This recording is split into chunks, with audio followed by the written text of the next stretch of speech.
안녕하세요. 글로벌 리스크 체계 조의준입니다. 오늘은 글로벌 부패 문제에 대해서 말씀을 드려볼까 합니다. 첫 소식입니다. 미국이 맥킨지 컨설팅에 9,300억 원의 천문학적인 벌금을 부과했다는 소식입니다. 문서 삭제 등 사법 방해를 했다는 건데요. 어떤 내용인지 한번 알아보겠습니다. 이 발표는요, 지난 13일에 났습니다. 미 법무부는 맥킨지 컨설팅이 마약성 진통제 오피오이드의 판매를 잘못한 것과 관련해서 형사기소를 연기하는 대가로 벌금 6억 5천만 달러, 지금 환율로 하면 약 9,300억 원을 납부하기로 했다고 발표했습니다. 컨설팅 회사가 도대체 어떻게 했길래 이렇게 천문학적인 벌금을 받을 수 있나? 그리고 우리가 오피오이드 남용에 대해서는 이미 충분히 우리 사회에서도 알려져 있습니다. 근데 이 문제 때문에 왜 지금에서야 이 벌금을 받게 됐나 궁금하실 겁니다. 맥킨지는요, 제약사 퍼듀 파마와 공모해 오피오이드 처방약의 잘못된 마케팅을 고의로 지원하고 방조한 혐의를 받고 있습니다. 또한 관련 기록과 문서를 의도적으로 인멸하면서 법무부의 수사를 방해한 혐의도 받고 있습니다. 이 오피오이드의 문제점은 누구나 알고 있지만요, 맥킨지가 여기서 어떤 역할을 했는지가 중요합니다. 맥킨지는 이 오피오이드 판매 전략을 수립하고 그 중에 옥시콘틴이라는 것의 판매를 증대하기 위한 여러 마케팅 방안을 포함했습니다. 여기까지는 사실 별 문제가 없어 보일 수도 있습니다. 그런데 조사 결과에 따르면 맥킨지는 오피오이드 남용 문제와 중독의 위험성을 인지하면서도 그냥 물건만 잘 팔게 하면 좋다는 생각으로 컨설팅을 해준 겁니다. 사실상 죽음의 컨설팅이 된 겁니다. 이제 맥킨지가 받은 총 6억 5천만 달러의 벌금이 어떻게 매겨졌는지를 한번 볼 건데요. 2억 3,100만 달러는 형사벌금입니다. 그리고 9,300만 달러는요, 퍼듀 파마로부터 받은 컨설팅비 전액을 토해내라는, 그리고 9,300만 달러는요, 퍼듀 파마로부터 받은 컨설팅비 전액을 토해내라는 겁니다. 그리고 200만 달러는요, 버지니아주 의료 프로그램에 대한 허위 청구 사기에 대한 벌금이고요.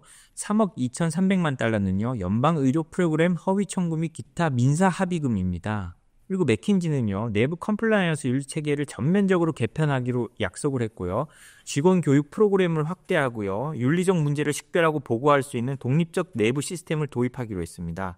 그리고 과거 문제의 재발 방지를 위한 제도적 개선을 하기로 했는데요. 미국 정부는 맥킨지에게 오피오이드와 관련된 산업에서 어떤 업무도 수행하지 못할 것을 명령했습니다. 또 제약사와의 협업도 못하도록 했거든요.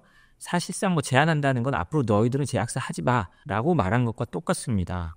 그리고 이 조사 결과요, 맥킨지의 고위 임원이 퍼듀 파마와 관련된 주요 기록을 삭제했다는 것도 드러났습니다. 수사를 받으니까 겁이 났던 거죠. 자신들의 불법이 들킬까봐 자신들이 이 오피오이드에 대한 위험성을 인지하고도 이를 무시하고 컨설팅했다는 것이 드러날까봐 두려워서 이렇게 한 겁니다. 이에 따라 전직 맥킨지 파트너였던 마틴 엘링은 사법방해 혐의를 인정했고요. 미국에서는 이 사법방해가 굉장히 큰 범죄입니다. 단순히 증거를 인멸했다는 정도가 아니고요, 미국 대통령의 탄핵 사유도 될 수 있는 게 이 사법방해입니다. 엘링은 사법방해 혐의로 최대 20년의 징역형에 처해질 수 있다고 합니다. 법무부는요, 보도자료에 보면 맥킨지와 같은 글로벌 컨설팅 회사조차 법의 심판을 피할 수 없다 라며 이번 합의가 사회적 경고의 역할을 한다고 강조했습니다. 그리고 컨설팅 회사의 상업적 활동이 사회적 해악을 초래할 경우에는 이에 대한 책임을 물을 것이라고 엄중히 경고했습니다. 맥킨지는요, 더 이상 할 말이 없죠. 공식 성명을 통해서요, 우리는 과거의 잘못된 행동에 대해 진심으로 사과하며 앞으로 재발 방지를 위해 최선을 다할 것이라고 발표했습니다.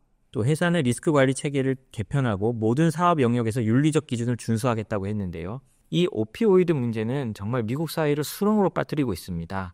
그리고 과거 중국의 아편과 같은 역할을 하고 있다고 하죠. 미국 내에서는 미국이 망한다면 외부의 위협이 아니라 이 내부의 마약과 방종으로 인해 망할 거라고 생각하는 사람들이 많습니다. 특히 이 오피오이드를 보면 그렇고요. 이 오피오이드로 인해서 매년 죽는 사람들이 베트남 전 전사자들보다 훨씬 많습니다. 이건 사실은 전쟁이거든요. 이거를 맥킨지 컨설팅 같은 곳에서 컨설팅을 하고 이걸 어떻게 부작용을 알면서도 어떻게 하면 많이 팔지 전략을 짜줬다는 거는 사실은 미국의 근간을 흔들 수 있는 범죄 행위이기도 합니다. 이 컨설팅 회사들도 좀 정말 정신을 차려야 할 것 같습니다. 다음 소식입니다. 혹시 로드리고 라토 전 IMF 총재를 기억하시나요? 경제에 관심 있는 분들이라면 아마 이 이름 한 번쯤 들어봤을 수 있을 것 같습니다. 네, 로드리고 라토 전 IMF 총재가요, 스페인서 부패 혐의로 5년형을 받았다고 합니다. 도대체 어떤 부패를 저질렀길래 이 이른 넘은 분이 5년형을 받았을까요? 스페인 마드리드 법원은 지난 20일 로드리고 라토 전 국제통화기금 총재에게 스페인 세무당국에 대한 3가지 혐의, 그다음에 공공부문 외 개인 관련 부패, 그리고 자금 세탁 혐의에 대해 유죄를 선고했습니다. 그에 따라 그에게는 4년 9개월 1일의 징역형이 선고됐는데요. 법원은 1200페이지에 달하는 판결문에서 라토가 스페인 국세청을 속이고 자신 재산의 일부인 불법적인 출처를 숨기려 했고, 그다음에 방키아 은행이죠. 방키아 은행의 광고 계약을 조작해서 200만 유로 이상의 뇌물을 받은 사실이 입증된다고 판단했습니다. 물론 아직 대법원이 남아있긴 한데요. 법원 대변인은 아직 대법원에 항소가 가능하기 때문에 라토가 바로 형 집행을 당하지는 않을 것이라고 했습니다. 라토 전 총재는요, 2004년부터 2007년까지 IMF 총재를 했고요. 2010년부터 2012년까지 스페인의 방키아 은행 회장을 역임했습니다. 방키아 은행 회장을 역임할 때도요, 2017년인데요.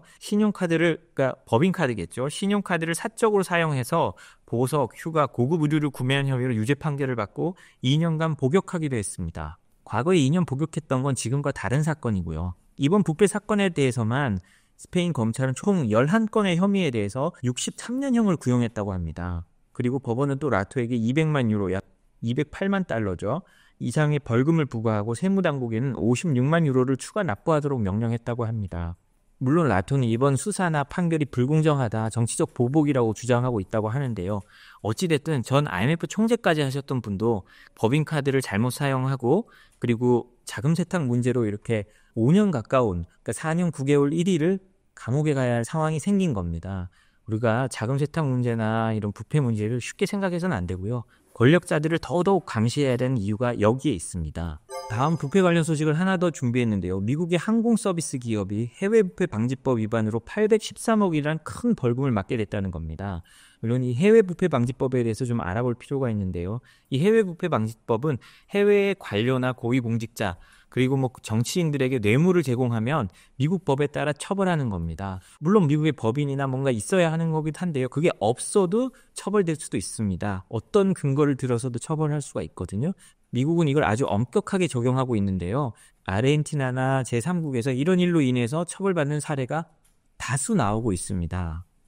이번 사례는요, 네팔과 남아공 고위층에 뇌물을 준 혐의인데요. 미국 항공 서비스 기업인 AAR 코퍼레이션이라고 합니다. AAR이라는 회사가요, 네팔과 남아프리카 공화국에서 국영 항공사와 계약을 체결하는 과정에 해외 부패 방지법을 위반한 혐의로 지난 13일에 813억 원의 벌금을 부과받았습니다. 네팔에는요, 2대의 에어버스 항공기를 판매하는 계약을 체결하면서요, 중간에 유령 회사를 세워서 비자금을 조성하고 그걸 가지고 네팔 정부 관료들에게 수십만 달러의 뇌물을 전달했다고 합니다.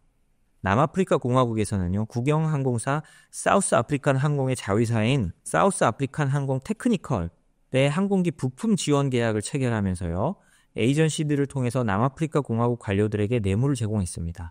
사실 이것도 중간 회사나 에이전시를 사용하는 거는요, 자신들이 뇌물을 제공한 걸 들키지 않기 위해 중간에 다른 회사를 앞세우는 거죠. 사실상 프론트 컴퍼니를 하나 이용하는 겁니다. 그런데 여기서 주목할 점이요, 이 AAR이 네팔에서 얻은 이익이 174억 원, 남아프리카 공화국에서 얻은 이익도 174억 원, 둘 다 약 1200만 달러거든요. 그런데 부과된 벌금은 813억 원, 네, 5600만 달러입니다. 사실상 약 2.5배 정도의 벌금을 부과한 건데요. 이것처럼 이런 부패 문제에 걸리면 정말 벌금이 부당 이득보다 몇 배에 달하게 나오게 됩니다. 미국이 얼마나 이걸 강하게 처벌하는지 알 수 있는 거고요. 이 네팔 사건과 관련해서도 AAR 영업 담당 임원, 남아프리카 공화국 사건과 관련해서도 AAR이 고용한 에이전트, 이런 사람들이 모두 유죄를 인정했습니다. 유사한 사례가 있는데 아주 극적인 사례입니다. 너무 벌금이 커서 놀라울 정도인데요. 2020년 에어버스 사례입니다.